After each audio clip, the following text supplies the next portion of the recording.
Well, welcome back to the Don Bullock Morning Show, and it's my privilege to have Ken Mullen with me this morning. Ken has been on a number of times for a number of things, and as we mentioned earlier, Sandra and myself has been a community servant for many years through his career and through other things. And over the last, I guess when the Mission Field, City of Refuge, and everything started. It's been about 15 years, hasn't it? Yes, sir. It's been about 15 years, and things have changed back and forth as God has directed, as He's been the orchestra leader. But we're at a stage now that the Mission Field is going to have groundbreaking this coming Sunday, the 9th at 1. And I've asked Ken to come, and he's kind enough to come to sort of update us again. And as Sandra said, as she was departing, she heard somebody saying, I don't know why, something about it didn't take money. Well, let me tell you, that is a lie. Just like a lot of liberal lies come about.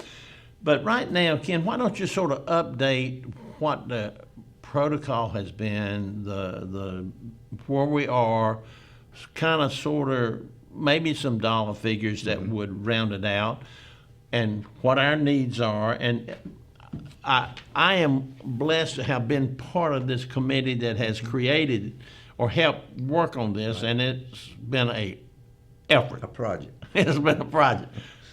Yeah, it's been quite a project. Just to give a little bit of an update, our City of Refuge board was actually formed in 2019. Mm-hmm. So Roger mentioned 15 years. The vision kind of was cast for City of Refuge back in 2006.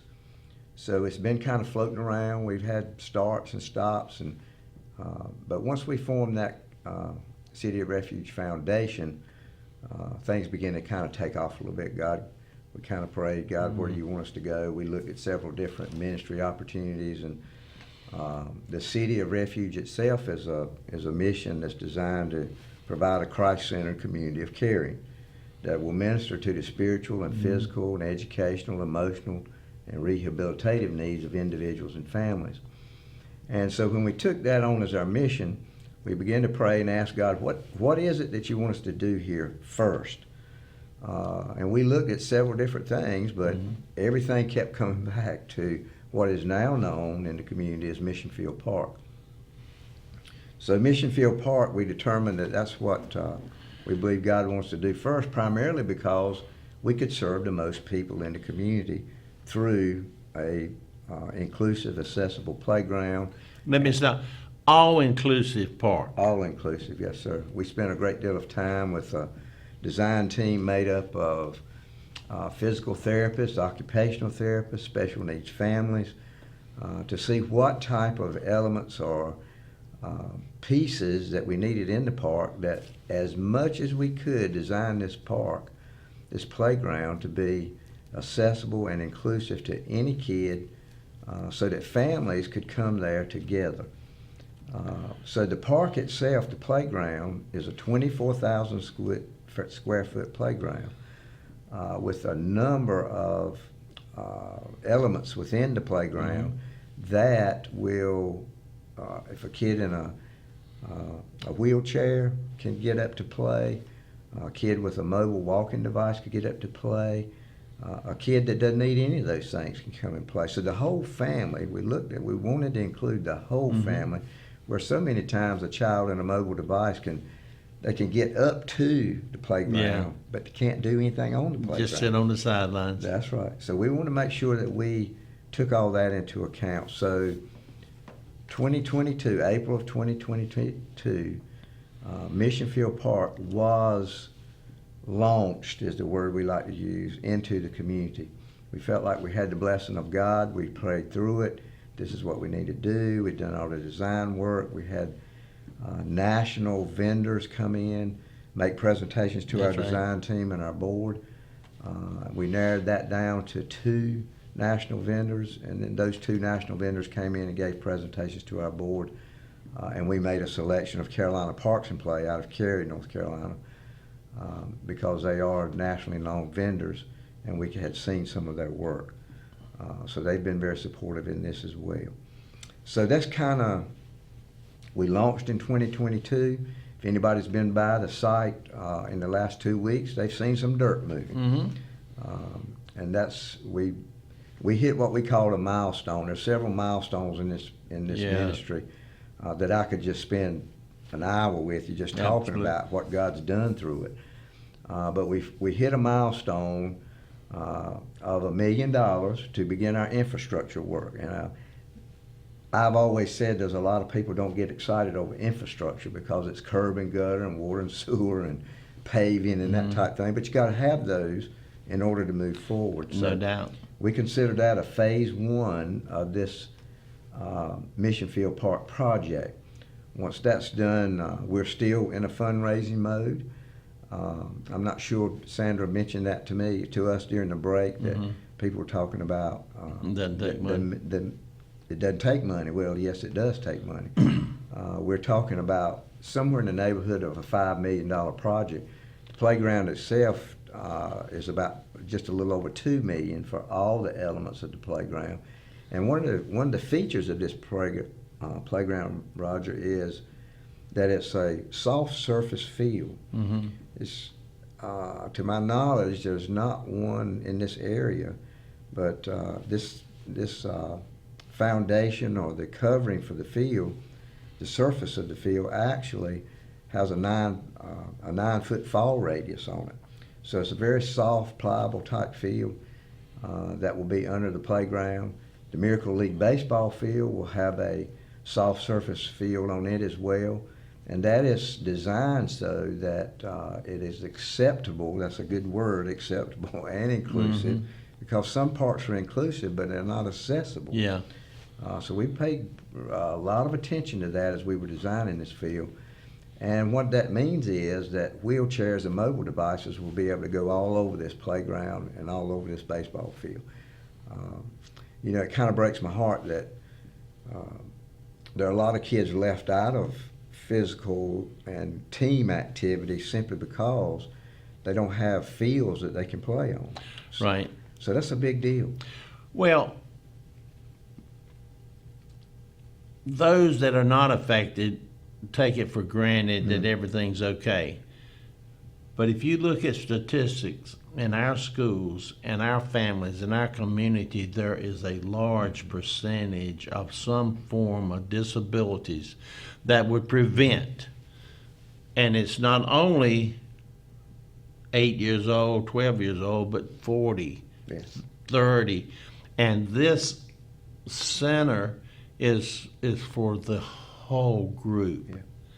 And I think you had statistics from the school system or whatever as far as that have some form of disabilities. We this from just the Nash Rocky Mount school system, and we have 14% of that population has some type of disability, and we're reaching out. One of the things that we found that we liked about the park idea was that the Carolina Parks and Play did some statistics for us, and within a 30-mile radius of this park, we touched 10 counties. Wow. And we're only talking about Nash Rocky Mount school system has 14% of children labeled with some type of disability. It could be physical, could be autism, could be something going on with them. And when you think about reaching out, that's one county. When you think about reaching out into 10 counties, and here's one of the shocking things to me, Roger. When we were going through our design team, we had a person from a lady that was in charge of several group homes here in Rocky Mount, and we asked her the question: what do people over 18 years old, once they age out of the school system, what is available for them to do? And she gave me a one-word answer. Nothing. And then, man, that shocked me.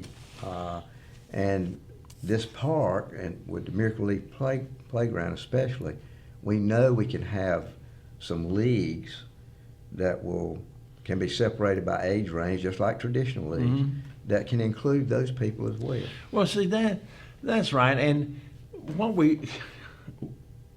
if the Rocky Mount community can reach out promoting this, look at the hotels that have guests come in who may have handicapped or wheelchaired individuals, that while they're here, they could come out. And that's why I think travel and tourism could do so much, because I think, gosh, we're going to stop off in Rocky Mount because they have a place that we can take care of our children, or I can take care of my wife or husband, or get out in the fresh air and stuff like that. Plus the support of the state and other grant organizations, because this is not, it's a park, but it's a park that offers so many opportunities. And then if you've ever seen the video of the Miracle League softball park or baseball park, if that doesn't touch you, and of course you can go by and scan or something and look at it because everything is online. But tell us about the activities planned for Sunday. Okay. We certainly want to invite the community out on Sunday. We're calling it a milestone celebration or a groundbreaking at the site on Winston Avenue, which is across from Inglewood Baptist Church. And Rocky Mount Academy. And Rocky Mount Academy is right behind us. But at 1 o'clock on Sunday, this Sunday, July the 9th, we're having a milestone celebration. We realize it's 1 o'clock on Sunday afternoon and it'll be hot, but we have a short service schedule where we'll have recognize some of our, or acknowledge some of the people that's helped us out so much. Inglewood Baptist Church being a huge contributor to this project. And then we're going to have some of our families from around the community come and do the groundbreaking. We're going to have their kids involved in that. So we're very excited about what's going to happen with that. We're probably talking about a 30-minute program, but we'd love to have you come out, because one of the things that we discussed, and Roger can verify this is, and attest to it, that one of the things we talked about from the very beginning in 2019 was this is a community project, and we want the community to be involved in it. When we start these projects, we're going to be talking about volunteers to help with the Miracle League baseball, because that is it's a buddy system that's involved in that with kids. Gives the parents a little break. They can actually watch their child play, something they probably don't get to do now. So all of these things coming together are going to be Sunday will be our first groundbreaking for the infrastructure piece of the project, which has recently started.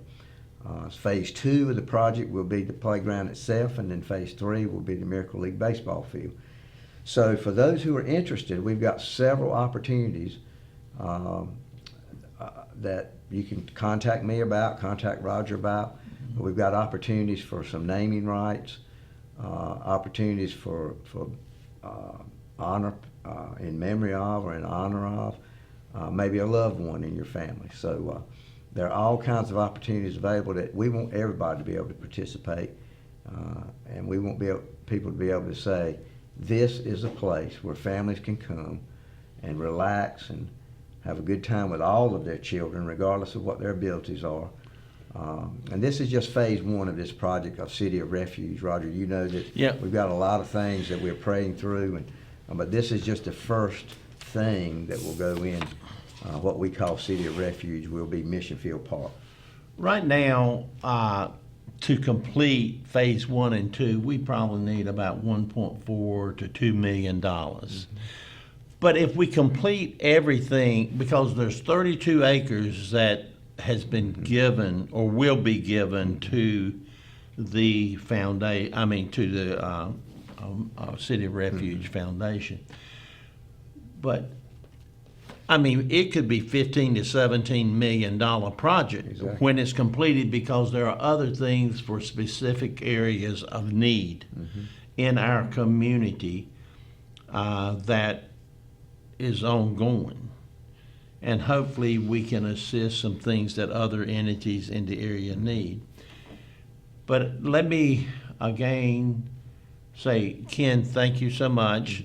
Please consider or follow or look and see, because this is a project to make our community better. And in that area down, there isn't a lot of parks, and there isn't. So it's for all inclusive there, but we appreciate it so much, the efforts. But right now, there are enough people listening to Ken and Roger on the live morning show that we need 1.4 to 2 million to get where we are.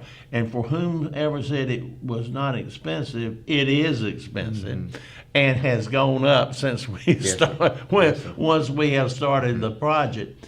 But in less than a year, we've been fortunate enough to compile over $1 million and paid out no debt, because can't be any debt. It has to be pay as we go. But with that, Ken, thank you. Is there any closing remarks that you'd like to say before we close? Just to thank the people that have contributed so far through your prayers, through your giving, through your questions and your interest and opportunities to come and speak to some groups in the city. So if you'd love to, I'd love to come speak with you. If you have groups that would like to hear a presentation, just contact us and we'd be glad to set that up for you. So thank you to the community so far who have participated. And then thank you in advance for those who will participate. And with that, we will be taking a break, but we say thank you, Ken. Thank you for the community. But this can make this community different. It's sort of like, it's just something that can be so meaningful, and if promoted and seen, would make us all excited and appreciative. So Ken, thank you. Thank you, Roger. With that, Pernell, we're going to take a break, and we'll be back on with Thomas McDowell and issues on tick bites.